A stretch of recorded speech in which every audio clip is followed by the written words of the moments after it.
नहीं, अब मैं आपके नंबर्स, सिंस आपने नंबर्स की बात कर दी, आपका रेवेन्यू में काफ़ी शानदार ग्रोथ रही है। FY 23 में 1141 करोड़ था, FY 24 में 2600 करोड़ था और FY 25 में 3900 करोड़ था। लेकिन क्या ये मान के चलें कि जो FY 24 से 25 के बीच में ग्रोथ आई उसको मैच करना नेक्स्ट टू इम्पॉसिबल होगा, क्योंकि जो रिसेंट सेबी के जो मूव्स आए उसके बाद कहीं ना कहीं ब्रोकिंग पर और कहीं ना कहीं स्टॉक मार्केट के वॉल्यूम्स पर इम्पैक्ट तो पड़ा ही है उसकी वजह से।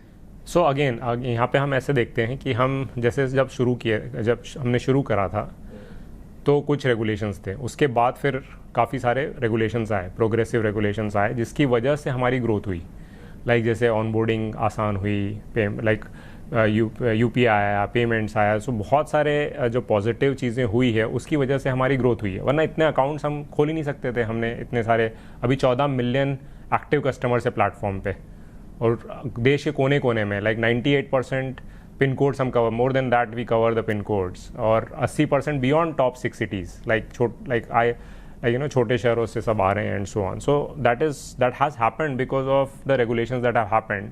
और क्या होता है कि जब भी कुछ रेगुलेशन आता है तो ट्रस्ट बनता है सिस्टम में, और उसके इसीलिए that is the reason why हम भी सिर्फ वही बिजनेस करते हैं जो रेगुलेटेड होता है, बिकॉज कस्टमर का hard earned money and so on.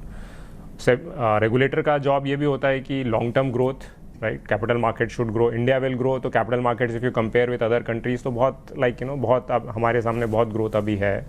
और फिर कस्टमर का प्रोटेक्शन भी ज़रूरी होता है। ये दोनों जब साथ में होता है तभी हेल्दी ग्रोथ होती है, right. So this is how we look at it going forward also. हम यही सोचते हैं, इसी तरह से सोचते हैं।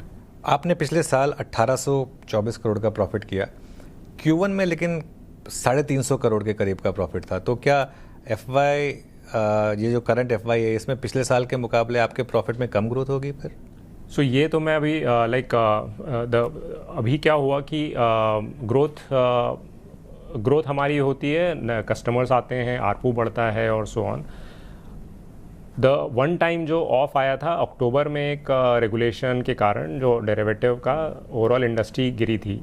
पर आप अगर कभी कंपेयर करोगे कभी हमारी कंपनी को versus the industry kind of thing, तो काफ़ी रेजिलियंस काफ़ी ज़्यादा था हमारा Q1 to Q1 में। और फिर Q4 लाइक FY 25 के Q4 को अभी देखोगे जो बॉटम था, फिर Q1 में ग्रोथ आई है। सो बेसिकली एक आया जो उसके कारण जो ट्रू टू द लेबल और जो डेरिवेटिव एक्सपायरी के कारण जो एक ड्रॉप आया था, फिर वहाँ से फिर से वापस ग्रोथ शुरू हो गई है। तो growth market share growth, product diversification, बहुत सारे हमारे जो प्रोडक्ट्स है वो भी कंट्रीब्यूट कर रहे हैं, तो उसकी ग्रोथ काफ़ी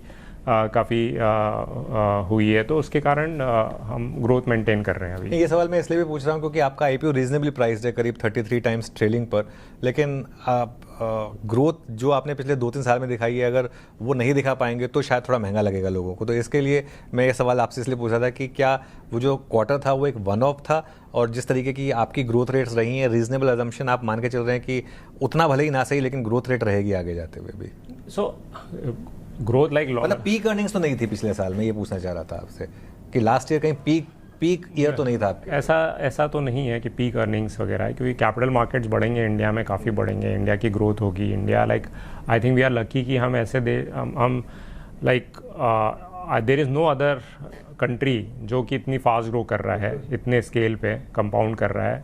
तो नॉमिनल GDP और तेज़ भागेगी, और capital markets will continue growing, and we as a company will continue taking more and more kind of expansion part of that.